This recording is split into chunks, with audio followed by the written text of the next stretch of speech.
What's up guys, it's the Gold Steelix here, and today I thought I'd show you a quick video, and in this video I'm going to be playing two Cromwell games.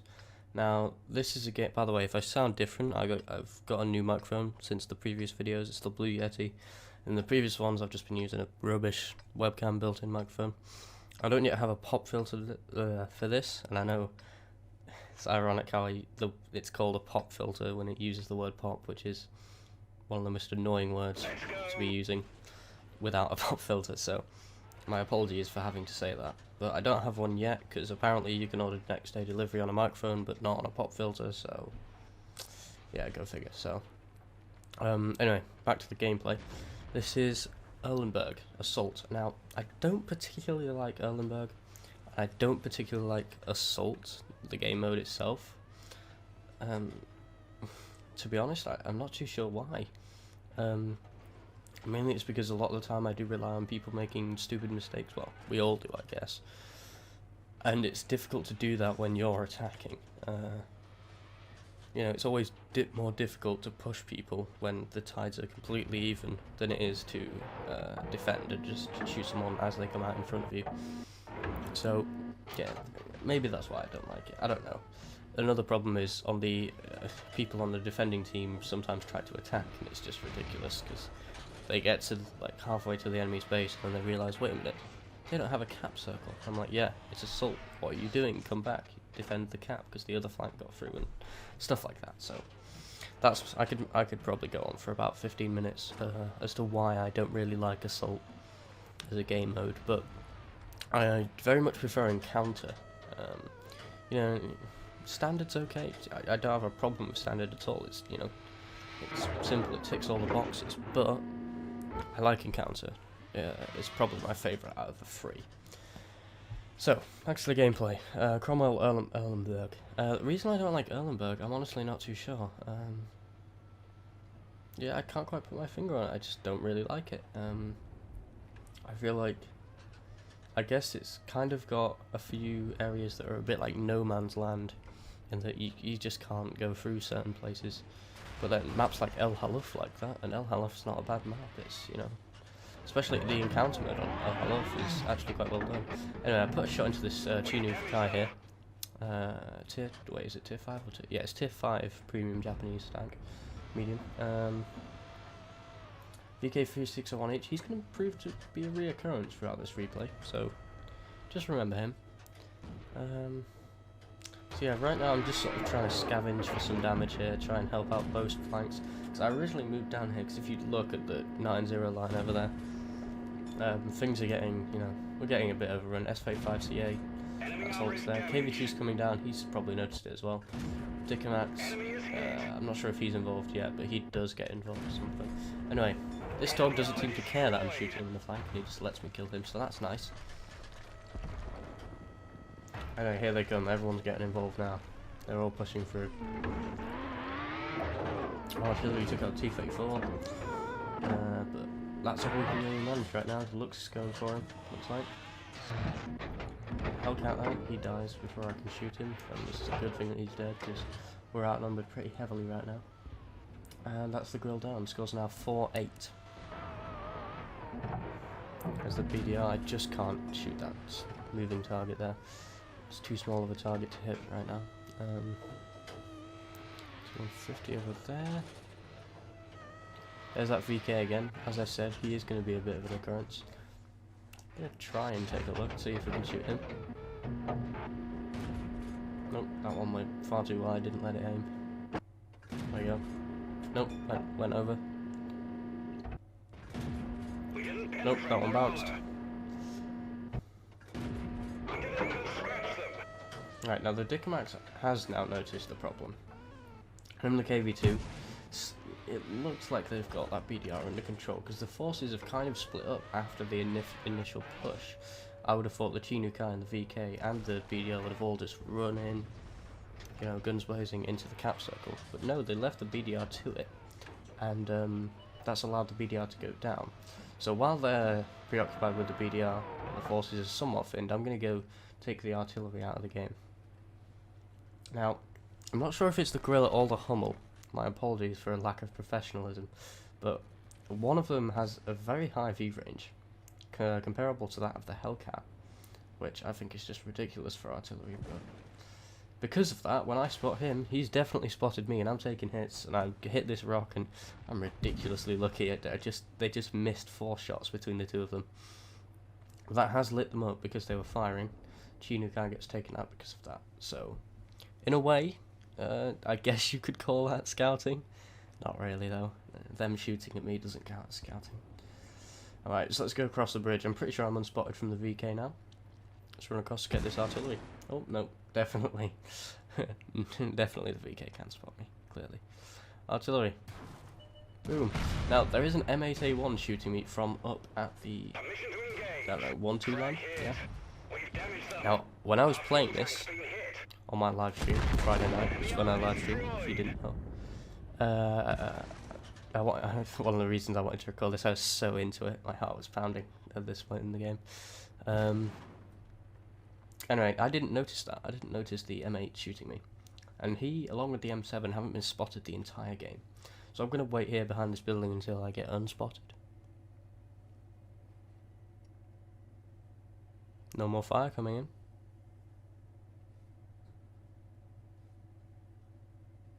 Yep, that should be enough, I think. Clearly I was just having a think when this was going on about what I was going to do next. It feels like one of the things I should be doing is going to the rest of my team, because we're outnumbered at the moment, so we really need to stick together. So I'm kind of panicking because I'm not sure if the VK is going to spot me, but just going to run through right now. Try and make my way back to help these guys out, because they can still coordinate an offensive where they'll outnumber us. So we need to stick together to have the best chance. Obviously, Dickomax is on very low health. KV2, not so much, but still not a lot, you know. He's not got a lot of health to spare. So I jump over this. Lux on the enemy team in chat is trying to talk to me for some reason. Not too sure whether he's trying to tell his team my health points or trying to communicate with me, but that's all he says, so I guess we'll never know. Anyway, let's come around and save this Dickomax. There we go. KV85's now out of the equation. But now VK is pushing in towards the cap circle. There he is. But there, and also there is an M7 that was last spotted up where our artillery was camping. VK takes out the KV2, which is unfortunate. We're still just as outnumbered as we were before now. So, I'm going to try and look for some flanking shots into that VK. There's a window of opportunity there, but I just don't make it. And he gets taken out by the Dickomax. Now it scores a 13-0, but because he fired, Dickomax was spotted and the M7 manages to take him out. Now, the M7 is almost certainly coming to the cap circle. Right, that's probably what he's doing now, because he needs to flush me out so that I can come to him. Yeah, he can't just let me run wild here. He's got to make sure he dictates the terms of the engagement. Speaking is not my strong point today. So, before he does that, I reckon I've got a bit of time. Cromwell's pretty fast. Let's go find that other tank. And at the time, I'm starting to realise the amount of mistakes I was making at the time. It's amazing I pulled this off. I wasn't paying attention to the hit log, and I wasn't paying attention to the tanks that were left on the enemy team, because I didn't know it was an M8 that was left. M8 is a great tier 4 tank destroyer, not so much in a tier 6 game. However, I'm not sure what gun he's using. Let me take a look. I don't know if my half my XVM mods don't even work in the replay, but let me get a look at what gun he's using. It looks like I can't quite tell. Oh, there we go. It works. 3-inch AT gun. Right, M7. Alright, so yeah, you can see the armor of that thing is absolutely rubbish. So, yeah, this is quite comical, really. I thought this was quite funny.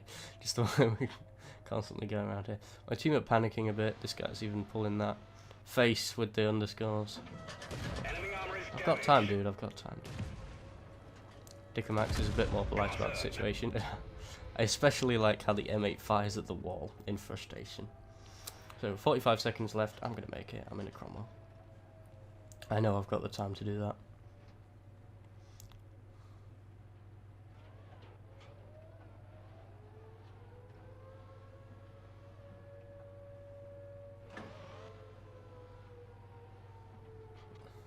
kind of feel bad for this M7 driver. Like, I'm sure he thought, oh man, I'm nearly there, I might do it.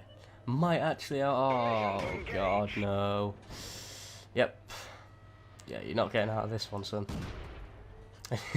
What's quite funny is I actually bounced the M7 shot, which I think is quite funny. One shot him, 5 kills, 1,229 damage that game. And my heart was pounding when this was over. I was amazed I had done so well.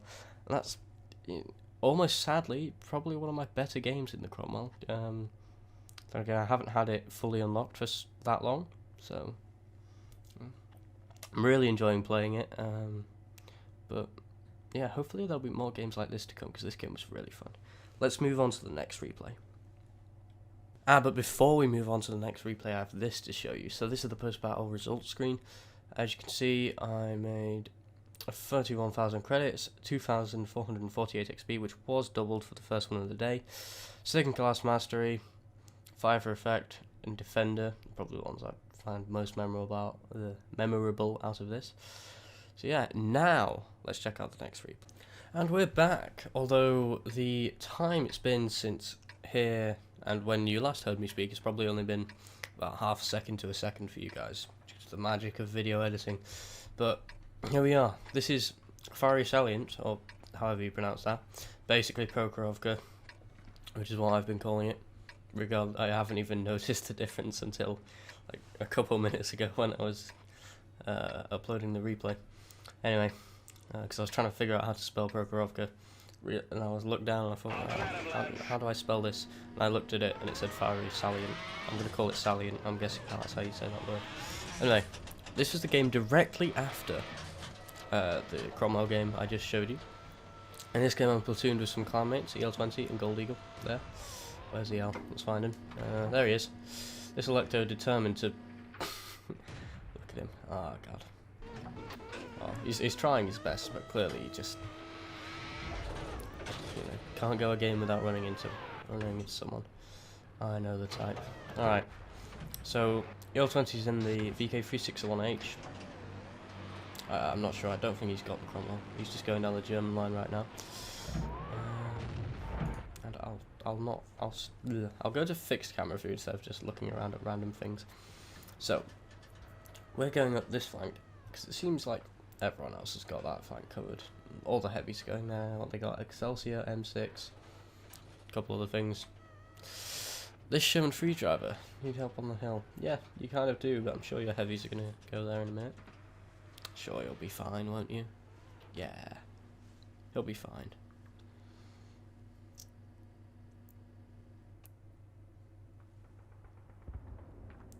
There's loads of enemy tanks over in the middle of the map. See, I'm telling him now, wait for your heavies to come to the hill. They never do. Loads of tanks down the middle here. Which is interesting, you know, most times it's either up here or up here, but never in the middle, unless you're scouting.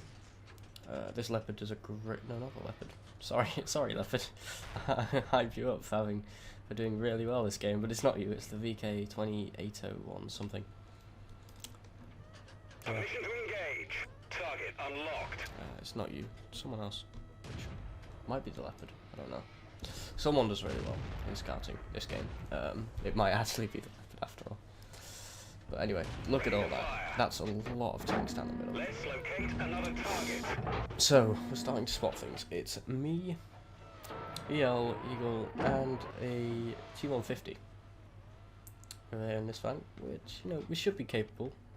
But so far, we're, you know, nearly 3 minutes into the game. Scores are 1-3, no damage so far. So, it's not a good feeling. But it doesn't look like either flank is particularly strong, because so many of them are going up the middle.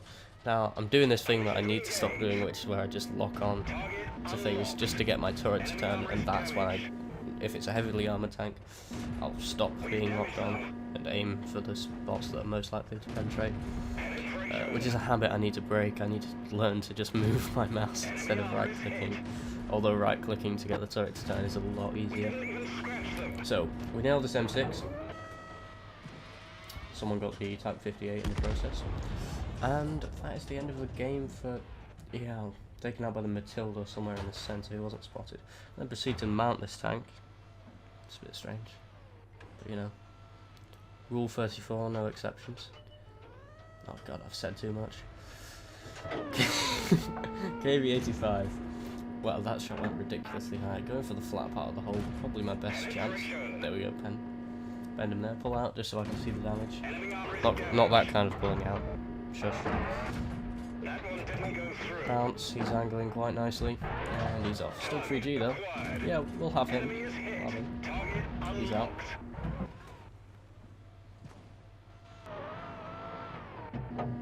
Trying to hidden behind there. Everything's just behind the ridge, so I can't shoot anything now. But I hope this KV-85 comes out and we can take him out. 75 damage off the T-150. That must have been the Matilda. There he is. We got a shot on him. Well, obviously I'm locking on so I can find out.